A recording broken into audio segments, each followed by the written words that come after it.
And welcome. Thanks for joining us. My name is Chris. And my name is Tessa. And this is Pro Wrestling Repackaged, where the squared circle meets the small screen.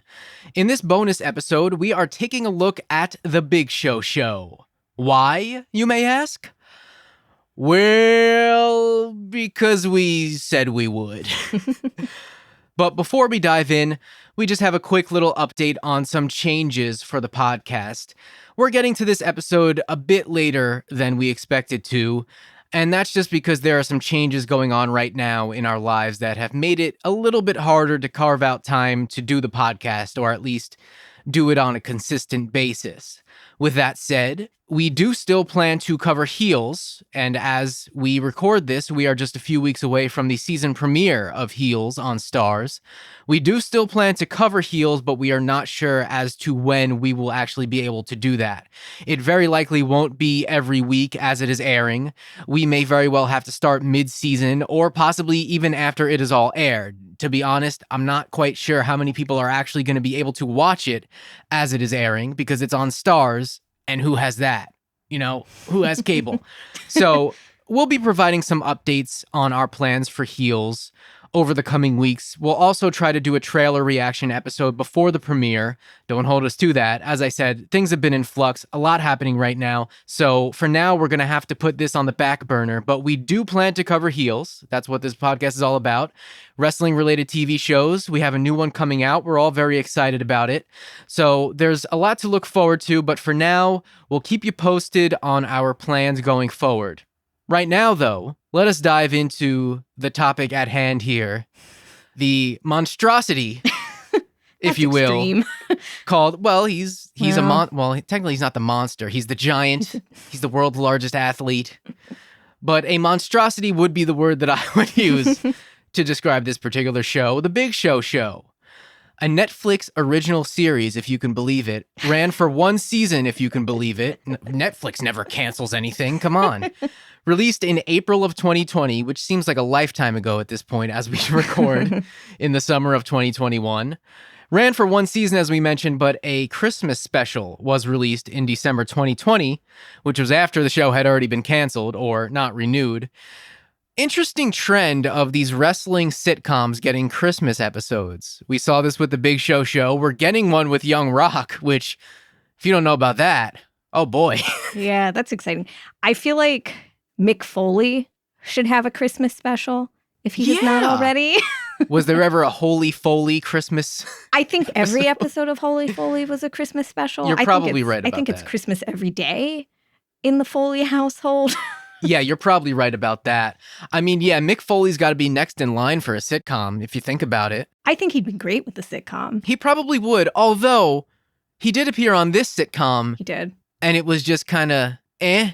And we didn't. So maybe this man just doesn't have good luck with sitcoms. Yes. He was kind of on Boy Meets World. He's kind of on The Big Show.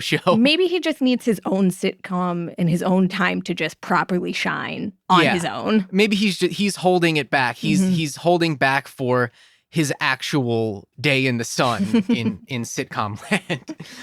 So this is going to be just kind of an overview of The Big Show as a whole. We are certainly not breaking down every episode in depth. We are not even going to talk about every episode because, you know, as you watch this show, you realize there's not too much to talk about. There are 3 episodes in particular that we will be zeroing in on at some point because those actually have something to do with wrestling. So there's a little bit of discussion to be had there. I think we have found that with this show, it's kind of just paint by numbers, canned laugh track sitcom. And I definitely have a lot of thoughts about that. Before we get into it, Tessa, give us a little bit of a summary of The Big Show. So The Big Show is a collaboration, of course, between Netflix and WWE Studios. So you automatically know that we're getting some quality programming here. From the studio that brought you Knucklehead.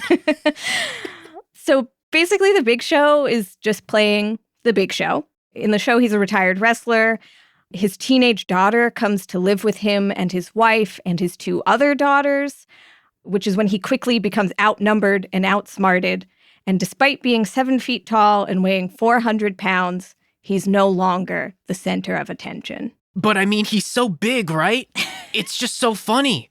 He's big, and then he does things that normal-sized people do, and hilarity ensues. I think that was the pitch of this show.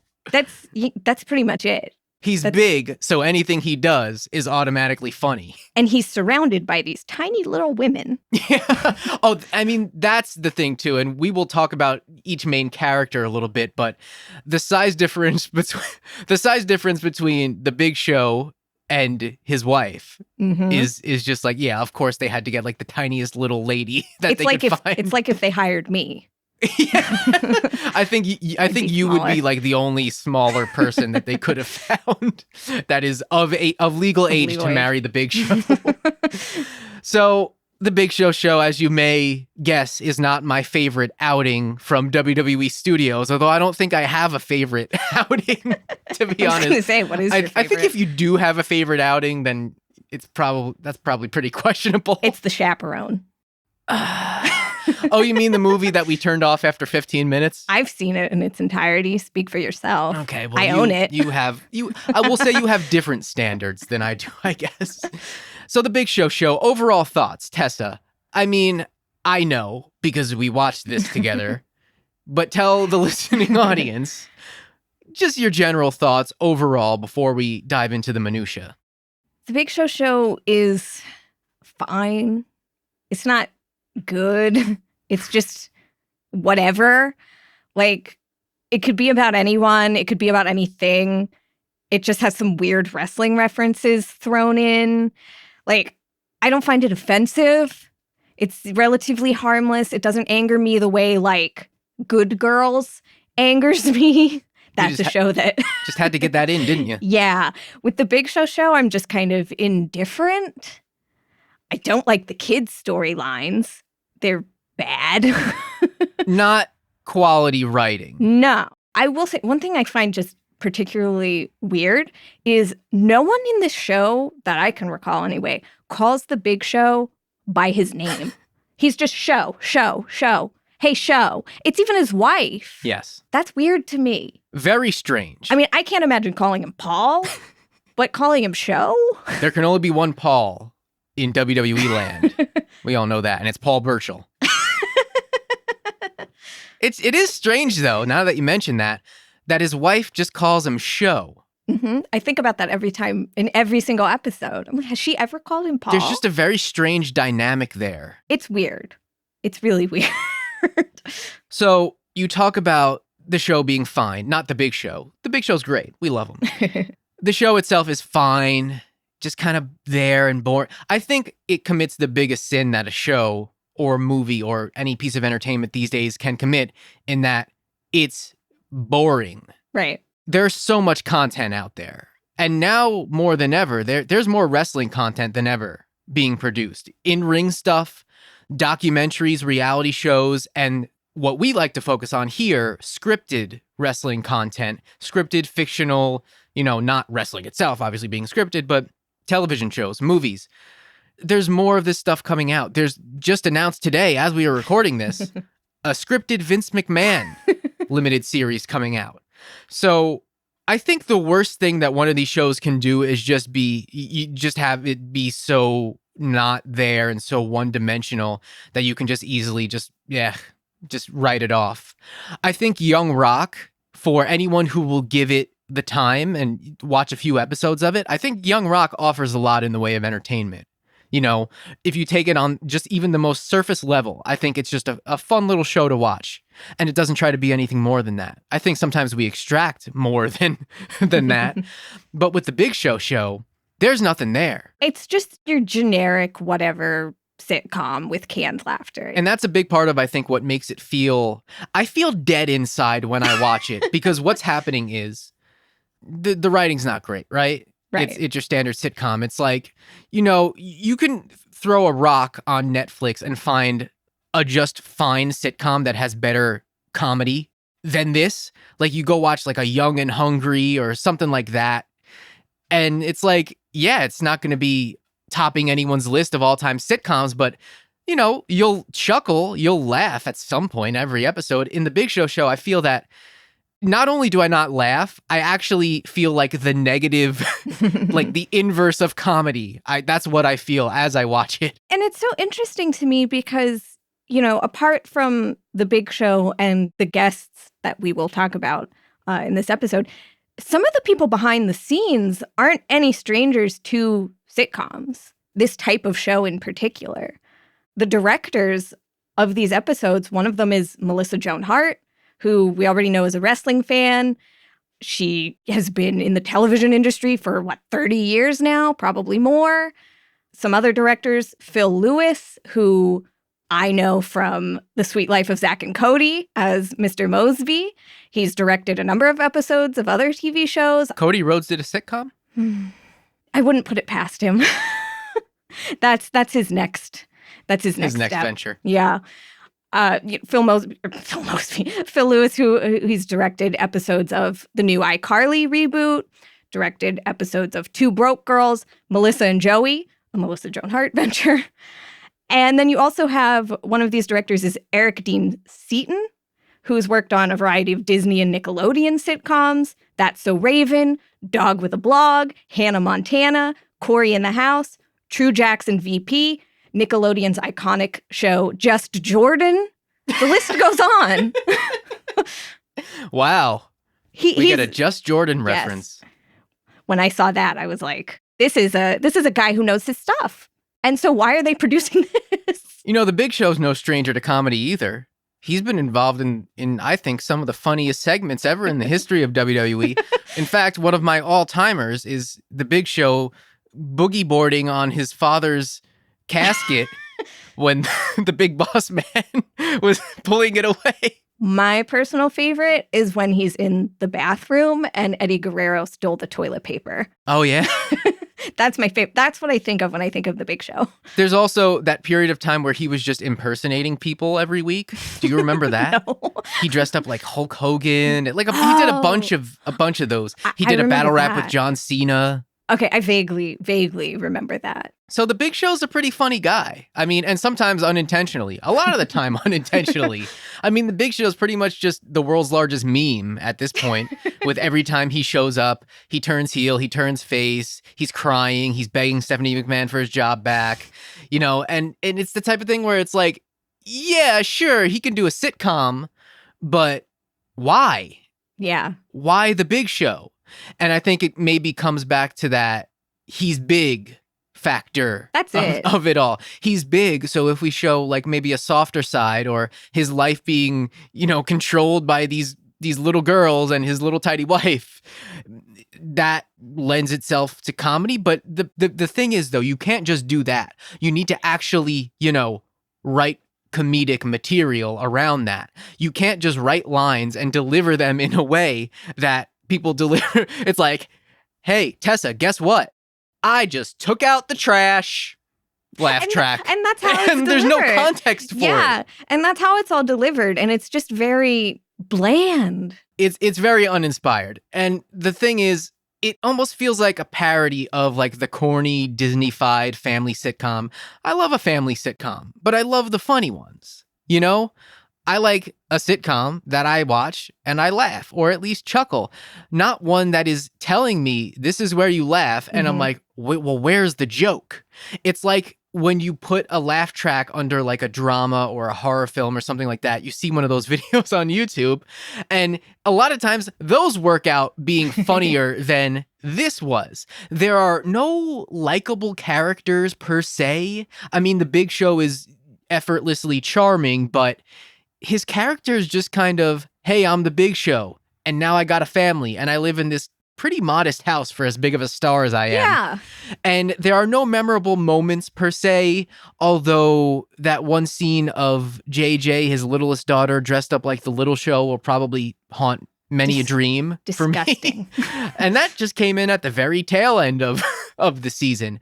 And there aren't very many actual jokes per se. This show makes Fuller House look like peak Full House. And coming from me, that's a compliment because I think Full House was a funny show. So do you think if John Stamos was on the Big Show, you would enjoy this more? Because I know that's why you like Fuller House at all. I guarantee you that John Stamos walks through that door for about 2 minutes and you get all of your laughs for the entire season. And you don't even have to write anything for him. He could just walk in. He could walk in and just improv his way into actual laughs. And that's the thing about this show. Like we said, there's no actual jokes. I don't think anything's funny. If I'm laughing or if I find anything funny, it's just at the stupidity of the whole thing, the absurdity, and just how weird it is. Yeah. It's just the type of thing where I just sit there the entire time and go, why does this exist? And I've been posing that question to you, and we've been researching and trying to find out why. What's the concept? Any behind-the-scenes information about this at all? And it's kind of eerily quiet online about this show. There is very little that I have found that points in any direction to, yeah, we just had this funny idea, this funny concept. There's nothing. It's almost just like someone had like the WWE Studios version of Algae Rhythm from Space Jam: A New Legacy, and it landed on Big Show family sitcom on Netflix, and they said, well, daggone it, that's what we're gonna do. Now, when Big Show announced this show that it was happening, he announced it on, I believe, Stone Cold's podcast. So that might give us more information. But honestly, I don't care enough to go that deep into it to figure out the why. I just want to know why. I don't. Why would you? You know, a Stone Cold family sitcom would be funnier.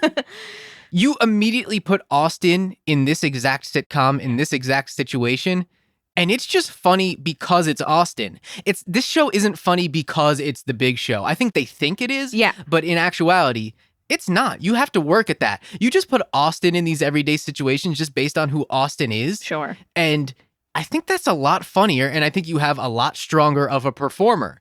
Not that the Big Show is weak. I think he's by far the strongest part of this show, which isn't saying too much, but he's playing himself. It's not that much of a stretch, but he's playing a fictionalized father version of himself. Does the Big Show actually have kids? I think, yeah, he's got kids. Okay, so it's probably not too much of a stretch for him, which is why he seems to do well. But everything else around him is just underwritten, bland, one-dimensional. It's like playing like Space Invaders or Tetris versus like one of these 3D immersive video games that you get like the difference between a show like this and a show like Glow. It's like these are both fictional shows, comedies about wrestling, but they are just in completely different leagues. The characters are all really generic, but also very extreme. Somehow that's possible. Yeah, it's a weird contradiction. And with that, let's kind of just get into some character breakdowns here. Now, we're on the Big Show, so let's go with him. He's playing Paul the Big Show Wight, although you wouldn't know his name. It's just the Big Show or show. And he's just playing this wrestler who is trying to make the adjustment between maybe retirement, maybe not, raising a family. His oldest daughter's now back in the picture. So he's all messed up. This point in his career on the show is really funny to me because the day that the Big Show started streaming on Netflix was the exact same day that the Big Show made an in-ring return. Really? The exact same day, April 6th, he returned to Monday Night Raw and was challenging the day after WrestleMania, challenging Drew McIntyre. Wow, that seems like it was like 3 years ago at this point. Both things happened at the exact same time. So we're talking about him retiring, being a retired dad. And then he comes back the day, and in true Big Show fashion, like, and he was making very sporadic appearances at this point, and unbeknownst to us, he was really just winding down his career with WWE.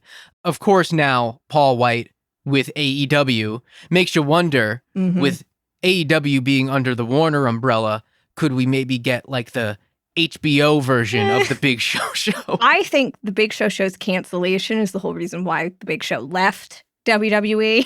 I think the whole reason why he left WWE was so they could get him on the Go Big Show. I still think that's about him. I mean, it might very well be when it comes back. We don't know. But yeah, so the Big Show, I think, giving his best acting performance since Jingle All the Way and The Waterboy. I mean, he was in that movie Knucklehead. I don't know if you've seen that or even remember what that was. I don't know what that is. Yeah, the only reference I have for that show is when John Pollock and Wei Ting reviewed it on Review Away in what seems like a lifetime ago. I've never actually seen it, but he has done a movie before. So his acting chops, if he has any here, is because he's done a feature-length movie before this, and he's also appeared in some other shows and movies, as we've mentioned. I think for his performance, he's totally fine. He doesn't stick out as, ooh, that's rough. He's fine. He's been a wrestler for a very long time. He's been on live television. He's definitely got some acting chops. He can hold his own. He just doesn't have too much to work with here except for really bad jokes, which he's getting on Raw anyway. So he's a pro at delivering those. So The Big Show, I think I'd give him a, thumbs in the middle to thumbs up. I mean, it's again, there's nothing in this show to write home about. But The Big Show's wife in this show, Cassie, played by Allison Munn, she's kind of the supportive wife and mother archetype. She's a real estate agent, and she's always really perky and hyper, it seems like.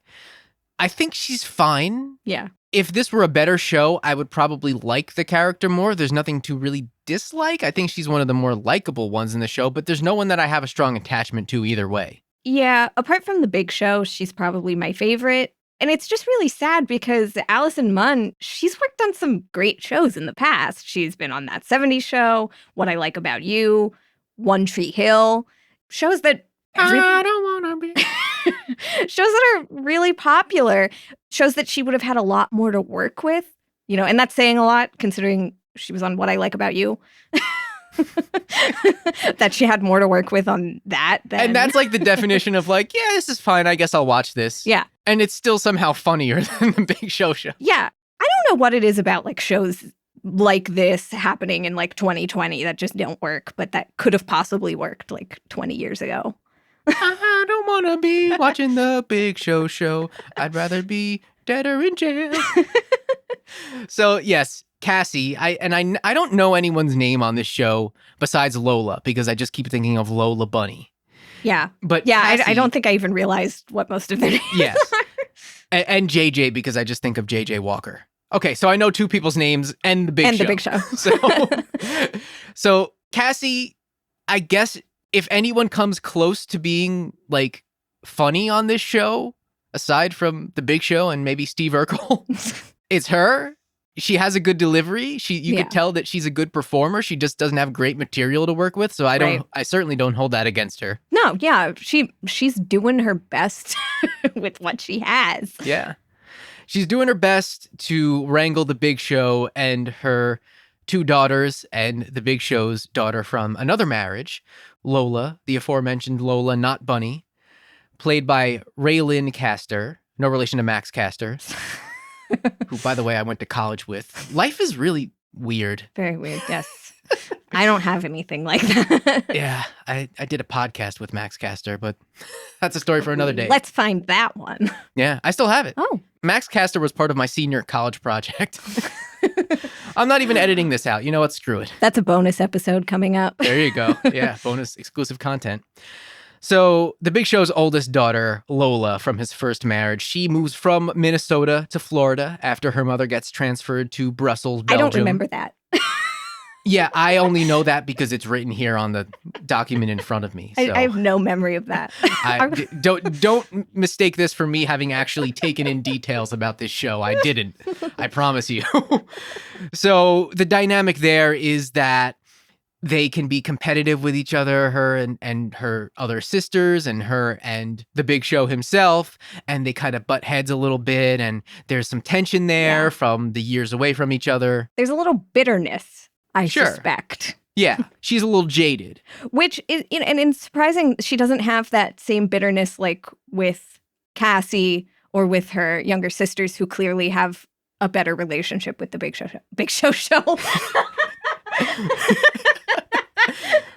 And that's because they get paid to do it. Yeah, no, I mean, the sister dynamic, I don't know. I don't remember if it takes a few episodes to really kick in, but they seem to get along fine. They hatch their little schemes together. They're always doing something. And by the end, they're kind of, they're close and they have a little bit of a bond going on. And the same with her and The Big Show. It all ends well. There's no scandalous drama going on here. This is not that type of show. Yeah, I almost wish that there was like some sort of almost evil stepmother dynamic. I think they get along a little too well. Yeah, it's just kind of like, oh, you're here. That's cool. Yeah, I feel That's like fine. there'd be a little more, not drama, but a little more something. Right. I think it is effective having her be from another marriage and having her having lived in another state from the big show and be kind of estranged from him, because really the only conflict of the show is the last episode where, you know, he has in the prior episode, he was considering going back to wrestling, and then he's made the jump. He says, yes, I'm going back. I'm training at the Performance Center. And then that kind of comes to a head where he decides, actually, no, I want to be with my family. And a lot of it's because she like yells at him. Exactly. So a lot of that conflict does come from that. And I think if she had been living with him all along and, you know, hadn't been from another marriage, I think that wouldn't have been as strong or had as many stakes, as many stakes as this could have for being the Big Show and having absolutely no stakes at all. I also find it funny that it's this WWE Studios production, and the whole kind of takeaway from the season is that, hey, screw wrestling, I'm just going to go be with my family. Yeah. And then he doesn't do that ever in real life. Yeah. So as we mentioned, the Big Show has 3 daughters. And the middle daughter, I think the most annoying daughter, or, you know, it might be a toss-up. Well, It might be a toss-up. Mandy, played by Lily Brooks, Big Show's middle daughter. She's very much a feminist, which is obviously not what is annoying about her. What is annoying about her is just the subtlety hammer of everything about her that you get bashed over the head with in every episode. But she very much admires Ruth Bader Ginsburg, AOC, Leslie Knope. I don't know who that is. I'm going to be real with you. That's, if I remember correctly, is Amy Poehler's character on Parks and Rec. I'll take your word for it. I've never seen it, so I don't really know. Her main thing in the series is that she's running for student body president. And we'll talk about her opponent in a little bit. Which, like, good for her, but she's super annoying about everything she does. Yeah, she just has one of those personalities, and it's the character. The actress is fine. None of these kids do a bad job at all. I'm not trying to come on here and say F these kids. No, it's got nothing to do with them. The kids are great. They'd be great on any Disney sitcom or whatever.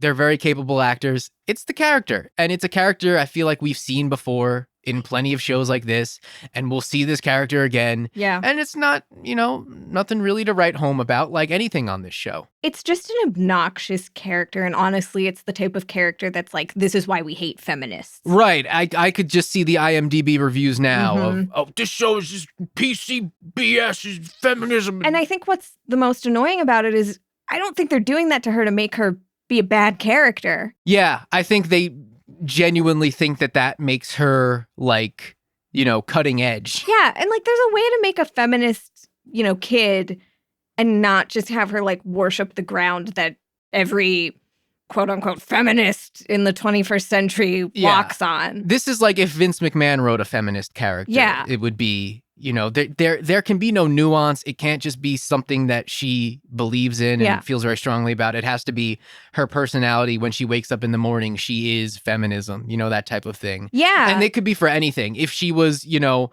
a golfer and she woke up in the morning and was, I am the human embodiment of golf, it would be just as annoying. It doesn't matter what the subject matter is. Yeah, because her annoyingness, if that's a word, isn't even just, you know, relegated to her being a feminist. It goes from like, she can't lie or she gets an ulcer. And every time she's like, ow. Yeah, she's a goody-goody. Yeah. She's a goody-goody. And it's just annoying. Yeah, and that type of character is always going to be annoying. And it's played to be annoying, and it's played for comedy, except for in this show, it's not. Because, as we've established, she's not only a main character. There's no comedy in this show. Yeah, she's not only a main character, she's one you're supposed to be rooting for. She's kind of what the kid portion of the show revolves around. Most of the stories seem to revolve around her, and she kind of moves plot forward in terms of the kid storylines and sometimes with the overall family storyline. So she's kind of like the type A, super goody-goody, super sitting in the front row of the class, sitting in the front seat on the bus type of thing, hall monitor, you know, that type of thing. Just kind of the goody two-shoes that it's just kind of like, okay. Which is like, of course she's running for student body president. Of course she is. And of course she has all of these specific goals. Yeah. And is just so like, she's thinking like 30 years ahead. She is. And you know what? Good for her. Good for her. But not a character I really want to watch for any extended period of time. No kid is going to see this and be like, yeah, that's me. We should mention, though, we mentioned that she has a rival for student body president. It also happens to be her boyfriend? Kind of. Taylor Swift? They break up, I think. I don't remember anymore. First of all, why is this kid's name Taylor Swift? That's part of the comedy. But it's not funny. That's the joke. His name is Taylor Swift. Like, I feel like I'm missing something here. It doesn't make any sense. It's not really funny. They just think it's funny that here's a kid named Taylor Swift. Haha, Taylor Swift. Well, Taylor Swift. And I want to mention him because he is kind of the other main kid aside from the Big Show's kids. He's kind of the one who appears in the most episodes, played by Dallas Dupree Young. And this is notable for me because I recognize Dallas Dupree Young as being a future member of Cobra Kai, my favorite show. He's in season 4 of Cobra Kai. He plays a character named Kenny. And he seems like a cool kid. I've watched an interview with him, and he seems like a cool kid, so I like him. He's immediately my favorite character. So, like, while you're rewatching these episodes of the Big Show, are you just thinking that that's the character in Cobra Kai? No, because if he were a character in Cobra Kai, it'd be good. And this is bad. He's fine. Honestly, this is just the precursor. It's your standard, like, he could be on any Disney show. Like, he's fine. He does a great job. I'm sure he's going to kill it in Cobra Kai. He's Mandy's classmate. He's running against her for student body president. They have this little love affair going on. It's a whole thing. But it's really not. It's not. Because it's like easily explained in 5 minutes, and then they just trade on that for the rest of the season. Another thing that I forgot that they were dating, and that's apparently a big point of drama in the school. Yeah. I forgot that they were secretly dating. You know, I really just zone out during all of the kid sections. Because it's really bad. And all of the adult sections, too, that don't involve wrestling. And even some of the ones that do involve wrestling. The kid stuff is just particularly bad, whether it's Lola, Mandy, Taylor, JJ. JJ. Let's talk about JJ now. JJ, played by Juliette Donenfeld. Big Show's youngest daughter. Very tiny kid, very precocious kid who just like says weird things, does weird things, wears weird things. Everything is weird. Everything is off kilter and offbeat. This goes beyond precocious to me. She's just a little weirdo. I don't know what she's doing or talking about, but my favorite thing about her, like the only thing I care about her, is that she has a poster of the Big Show in her room. Like she doesn't see him enough. That's kind of funny. Just one of like the stock, promotional photos of the Big Show. Just chilling on the wall in her room. Like that's my dad. Otherwise, she's just like, I don't know if she's evil or if she wants to be evil. I can't remember any specific examples of what she does or says. For me, she is like a pea in a pod with the middle kid, is it, on Fuller House, who kind of looks like if Malcolm Merlin from Arrow was a little kid. That's what he looks like. Well, yeah, and JJ. Hope someone out there gets that. In JJ, I think it's mentioned that she's like in the gifted class, but again, that's a thing I forgot. Oh yeah, I had no recollection of that. But she's like, she just gives me an off vibe. Just the little comments she says. She's doing weird stuff back there in her room. And it's not just like adopting a dog and not telling anybody. There's something else that she's doing. I don't know what it is. Sniffing some markers, maybe some scented markers. Not even like, she's doing something. I will say that being sneaky. Of all 3 daughters, I think that she would be the most likely to body surf on the Big Show's casket when he dies. Yeah. She'd probably she's the reason he's in the casket, is the vibe I get from her. She gave him a heart attack somehow. She poisoned him. That's what I mean. That's the kind of vibe that's the kind of vibe she gives me. Like she's up to something. Yeah. And I don't like it. She's like, I think they think that she's like, oh yeah, we give her all the good stuff. But it's all the good stuff is like just these weird non sequiturs that come from nowhere and go nowhere. Yeah. But you know what? The kid delivers them well. She does. But I'm just like, huh? Yeah. What? Let me see her do one of these things. Speaking of little weirdos on sitcoms, Jaleel White also happens to be on this show. Jaleel White, most famous for being Steve Urkel / Stefan Urkel. Steve Urkel, about that. Steve Urkel, ostensibly a neighbor, but became the main character of, I think, one of the best examples of a family sitcom that we have ever gotten, Family Matters. A treasure of a show. I love Family Matters. We have just started watching it together. I'm introducing it to you for the first time. Yeah, we aren't in the Steve Urkel. We are not up yet. to Urkel yet, but we will get there at some point. But Jaleel White, he's great. I love him. Everyone loves Urkel, right? He plays Terry Malick III, Big Show's best friend. He's a third, I forgot. The third, yes. He runs a fitness center and he likes to invent things. I didn't even retain that information. Nope. The only character trait that I retained about Jaleel White's character on this show is that for some reason, he chooses to speak like Harriet Winslow. Exactly like Harriet Winslow, where everything that she says, she is yelling and sounds mad and has a scowl on her face. He learned from her. He is totally stealing that delivery. It's that just unnecessarily aggressive at all times. If there was a character named Carl on this show and I closed my eyes, I would swear that he was Harriet Winslow. Carl! Why are you so loud? Good morning, Carl! How you doing today, honey? Everything, it's like she's picking a fight. And that's everything that he said. And he has a raspier voice now. His voice is a little deeper, a little raspier. So he just naturally sounds like Harriet Winslow. And that's really my main takeaway for this character of Terry.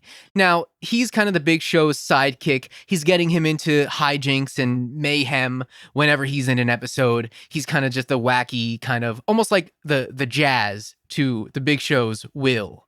Oh. I heard jazz and I was thinking of the wrestler. Almost like the jazz to the Big Show's Rodney Mack, if you will. So, I mean, those are kind of just the main characters of the show. There's a few other kids. There's the Cassie's coworker dude who I forget his name. There's that weird influencer kid who's always like live streaming everything. Oh, right. Yeah. I don't know her name. Basically who iCarly would be if iCarly happened now. Yeah. What Millicent on iCarly, the reboot, thinks she is. Yeah. She wishes. I don't think anyone wishes they were anyone in this situation. Millicent or this kid. This kid seems like she's got some sort of following. Yeah. Okay. Well, that's what I mean. We'll give that to her. That's what I mean. We'll give that to her. Give that kid a show. It might be better. Maybe. It would relate to the kids. Everyone wants to be an influencer, right? F them kids. Characters aside, because we don't really care about the show because of the characters involved, right? Aside from the Big Show. And we barely care about it. And we barely, to be honest.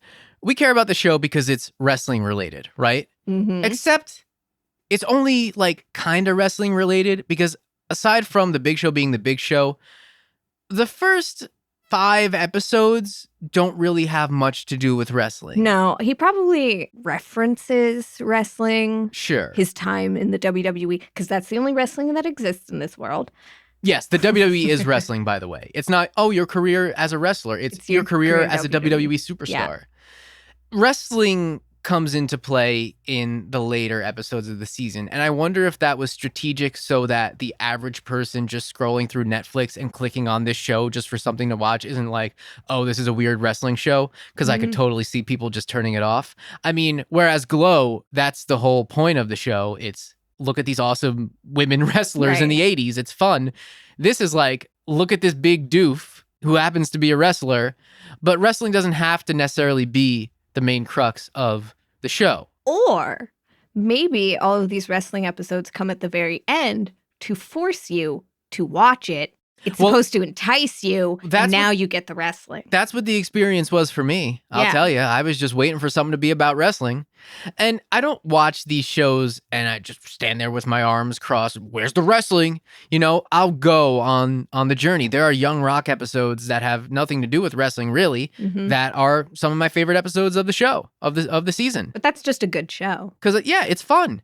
This, not so much. So when the wrestling does come into play, it's all the more disappointing that it's just kind of surface level. I really think a show that is a WWE co-production starring a wrestler should probably have a little bit more of an accurate depiction of wrestling. Now, there are some scenes of the Big Show, like shooting promos, working on holds or whatever in the performance center. But that's about as in-depth into the world of WWE as we actually get, aside from the fact that his theme song plays a handful of times throughout the course of the show, which I find funny. But we get more, honestly, on Boy Meets World than we do on... We even got more on the Drew Carey show, I feel like. A cooler depiction of wrestling on a sitcom than we do on this show. And it all starts really in episode 6, The Big Party. And this is where the Big Show takes his wife on a wrestling cruise that happens to fall around their anniversary. So he takes her on the cruise as a consolation present. Yeah, and she doesn't want to go because she's got work stuff. Bye. So this is immediately wrestling related. So I'm like, okay, what are we going to do here? We knew that there was going to be an episode that featured other wrestlers. And this is where the other wrestlers come into play because we have Mick Foley, Mark Henry, and Rikishi appearing in this episode as other wrestlers on the cruise. They are the only other wrestlers that we see on this cruise. I want to talk about why you think these 3 were chosen. Is it because they are legitimately close friends with the Big Show? No. Oh, shutting it down. No, I don't. Is it because they have the comedic chops that is necessary to appear on a sitcom? Maybe. I mean, Mick Foley's very funny. Mark Henry's very funny. Rikishi, I guess, is funny. He's fine. I think he's just big. You know what? I have a sneaking suspicion that big equals funny. Yeah. Played into the... Especially because, like, the context in which they're there, they're getting massages with the Big Show. They're eating all of his shrimp. Yes. Isn't this funny? 2 very large wrestling men getting massages and eating shrimp in a hotel room. Eating all of it together. Eating all of it. All of the shellfish. It's not like Mick Foley, Mark Henry, and Rikishi are guys that have a storied wrestling history with the Big Show. At least not that I can recall. Correct me if I'm wrong. Not particularly. Yeah. So their placement in this kind of just strikes me as odd. It's not like, oh, why are they here? It's like, oh, cool. You know, Mick Foley, Mark Henry, and Rikishi are here. But it's just kind of there. Yeah. Nothing really happens. It's not really funny. This could be anyone. They sing the Backstreet Boys. Which, callback to Mick Foley's appearance on Boy Meets World. And you're the only one to make that callback. My man is consistent. You're giving someone here too much credit. I don't know who it is, but you're the only one. I'm giving me too much credit to call back. No, really though, it's fine. It's cool. It's just the novelty of seeing Mick Foley, Mark Henry, and Rikishi on a Netflix scripted show. I think in and of itself is kind of like, oh, this is kind of fun. Right. But outside of that, it's just kind of there. I don't know. I expected a little bit more. Yes. Now, I will say I'm fascinated by the idea of a wrestling cruise. What is that? You've never heard of the Jericho Cruise? But I mean, like, that's not what they're doing here. How do you know? I don't think so. What if this is supposed to be the Jericho Cruise? Oh, my goodness. If Chris Jericho was in the WWE, do you think that this would be the Jericho Cruise? Yeah. It would be. I don't think that's what's happening here, though. So what do you think this is? What do you think this cruise is? I don't know. Are there fans on the boat? I think there's fans. They're doing autograph signings, right? I think that's really all it is. I think it's just people. I don't think there's any wrestling. So you think people would just pay extra to go on a cruise that just happened to feature celebrities that they also probably have to pay for autographs from? I think that's what they're trying to convince me this is. None of these guys are wrestling. And aren't these guys the ones you would want to see? Not really. Come on. I don't need to see Mick Foley ever take another bump again. But the average Mark Henry, Rikishi, the Big Show, even in their prime, I was never clamoring to see any of these men wrestle. But other people might. I don't think. But if they're this huge of attraction in general that they're on this cruise, I don't think you need much to entice like your stereotypical WWE fan, your replica belt holder. I think you could probably get them on a WWE cruise pretty easily. That's what I mean. I think this cruise, I'm supposed to believe that like these 4 guys just need to be there and that's it. Right. They don't need to actually do anything. So you think they're the only wrestlers on the cruise? Not necessarily the only ones, but I don't think there's really wrestling going on. Okay. I think they're just there. Well, I'll tell you what. I think we put way more thought into this wrestling cruise than even the writers did. Well, yeah, I wish there was more of the actual wrestling cruise. I would have loved to have seen that. That would have been cool. I think that was probably a little too... That's too much for them. Too much for the budget here. I mean, they could have just used a similar setup to what they did in episode 7, The Big Surprise, which we'll talk about now, in which the Big Show gets back in the ring, but not in the WWE, in Steve Urkel's... Is this in Steve Urkel's gym? I think he owns a gym. Yeah, I think. And he's promoting an event with the Big Show. Do you know the details of why this happened? He's like his manager. So he's like, here, let's promote the gym. You come in, sign some autographs, whatever. But here's what we're actually going to do. You're going to actually wrestle these people because they'll pay me money for that. First of all, is he his actual manager or does he just think he's his manager? I think he just kind of inserts himself as that. And the Big Show just kind of goes along with it because comedy. Yeah, that's about it. Second of all, this show is presenting wrestling as something that the Big Show can just get in the ring with untrained strangers, or maybe trained. Some of these guys looked like they had some experience. But do they in the show? Maybe not. No. Well, at least they had physiques, so they train. Yeah. The Big Show can just get into the ring with untrained strangers and give them his finish and win a legitimate contest match in 30 seconds. So wrestling, much like, Boy Meets World and these other sitcoms being portrayed as a shoot. I mean, yeah, there's no prep. They're not like going over anything beforehand. But what really gets me is I can't understand why him doing this small appearance in this gym, barely, doing anything with these untrained fans, why that is the catalyst that he needs to get back in there. I would think that it's hanging out with his 4 friends on the cruise. Right. Or 3 friends on the cruise. Because you would think that this appearance would be depressing, if anything. Because it's like, oh man, this is like... I'm in this This is like Jake and Beyond the Mat levels here almost. This is like, I'm in this stupid gym with my stupid manager friend and these backyard wrestlers and like 30 people in the audience. But I think the thing is, I think we're supposed to take away from this is that the people go nuts for him. Yeah. It's not even a stupid gym though. It's a straight up gross gym because Urkel over here doesn't clean the place. Yeah. He points out that. But this is this big, yes, I need to be here.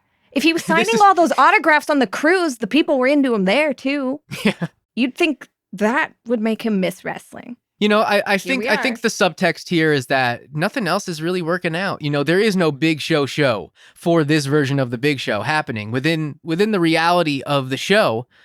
I don't think he has much else going on other than his family.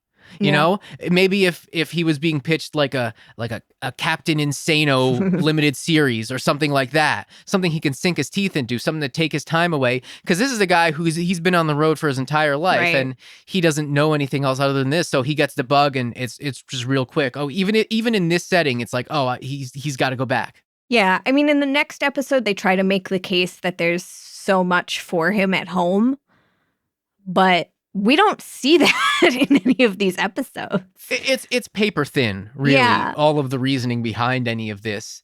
I think, though, it's just kind of funny that the portrayal of wrestling in this episode 7, and then we'll move on to the next one, the portrayal of wrestling is so much less accurate than some of these other sitcoms we've talked about. And, of course, my least favorite recurring theme in some of these episodes, the boxing ring, or at least the very loose boxing style ropes. It's just, it grinds my gears. They could send a WWE ring. They could have filmed this in the PC. But the context is he's in a gym. So right, but the Big Show himself cannot get his friend Steve Urkel an actual wrestling ring. He doesn't have that kind of pull. Edge has a WWE ring in his garage. I'm going to defend these dudes. I think this appearance was very last minute, very put together, very last minute. Urkel was it just happened on a whim and he's doing it.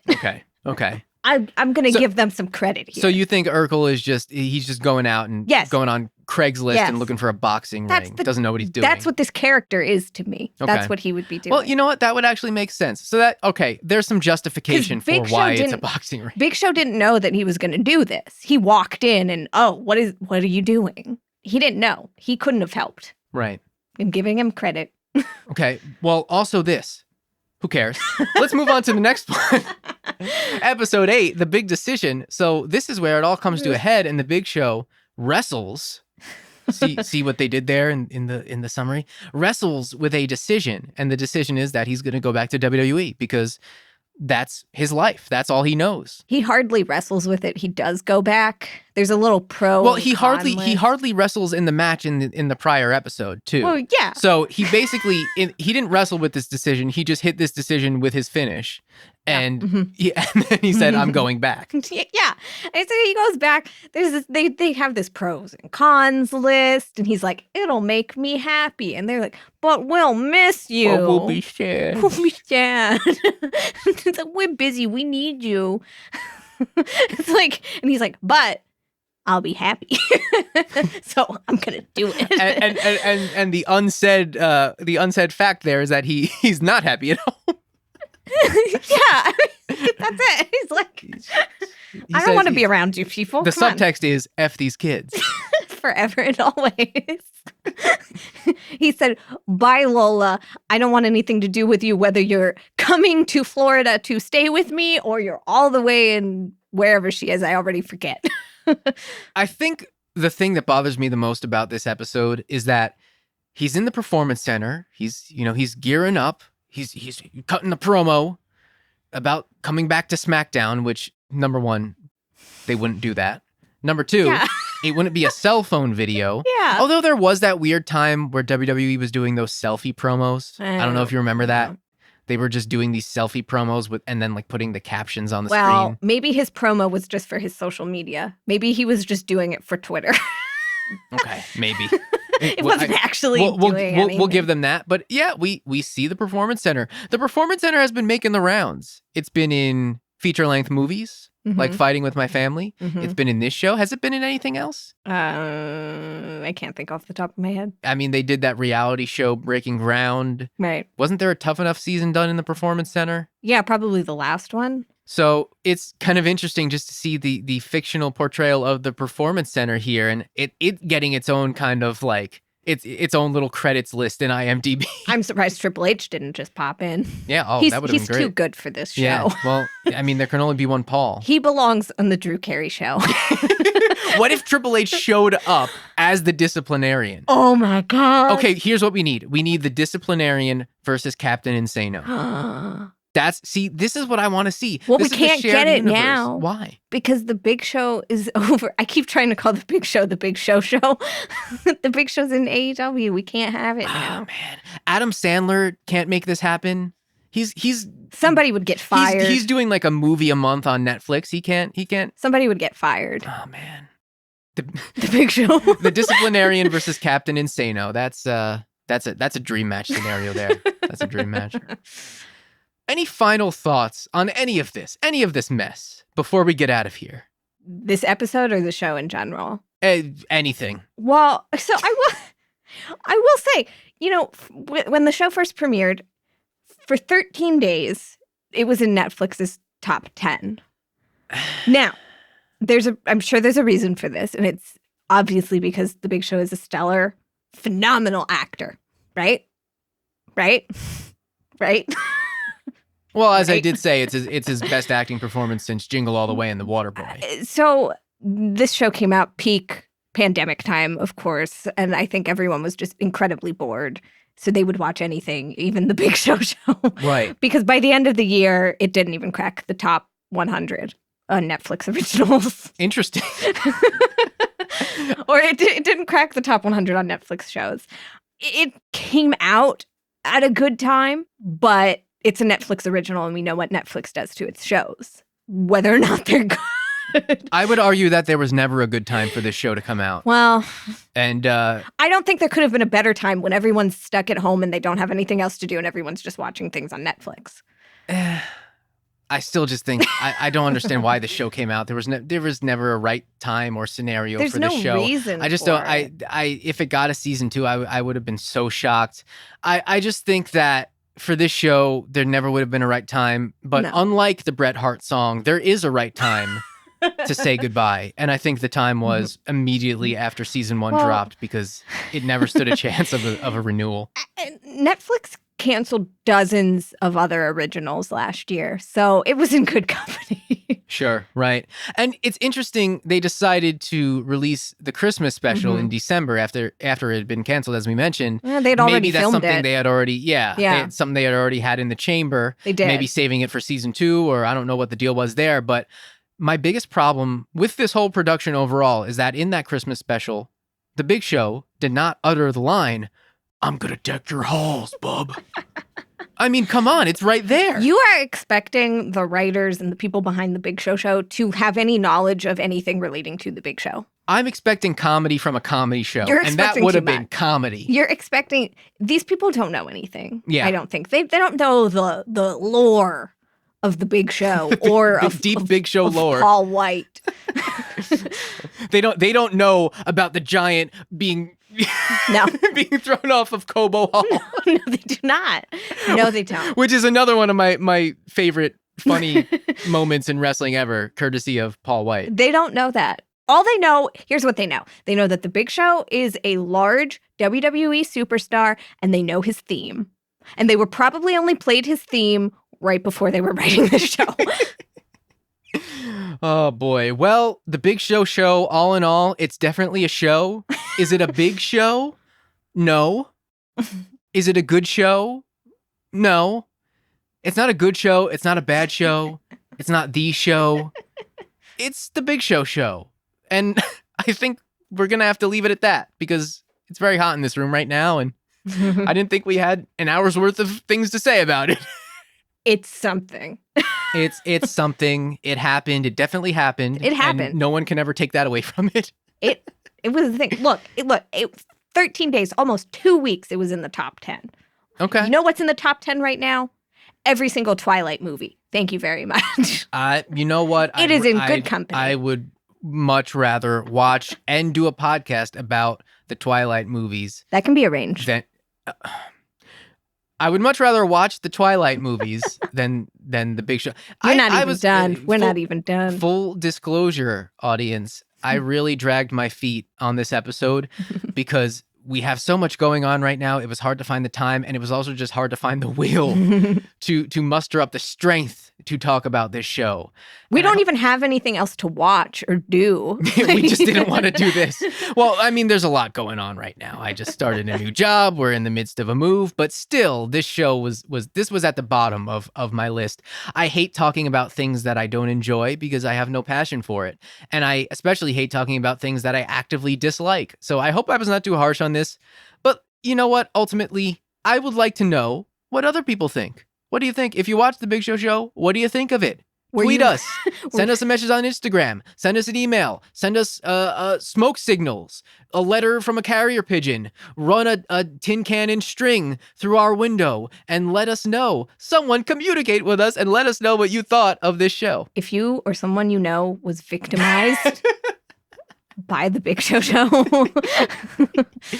that'll do it for yet another bonus episode of Pro Wrestling Repackaged. We thank you so much for listening, and we will speak with you soon. Follow us on Twitter and Instagram at PWRepackaged and email us at pwrepackaged@gmail.com. Subscribe on Apple and Google Podcasts, Spotify, YouTube, or your favorite podcast app. And visit pwrepackaged.crd.co for links to everything. If you'd like to support the show, please consider leaving a rating and review on Apple Podcasts, Podchaser, or any other platform that features reviews. Pro Wrestling Repackaged is a Multitrack Minds production. Visit multitrackminds.com for projects and audio production services by yours truly.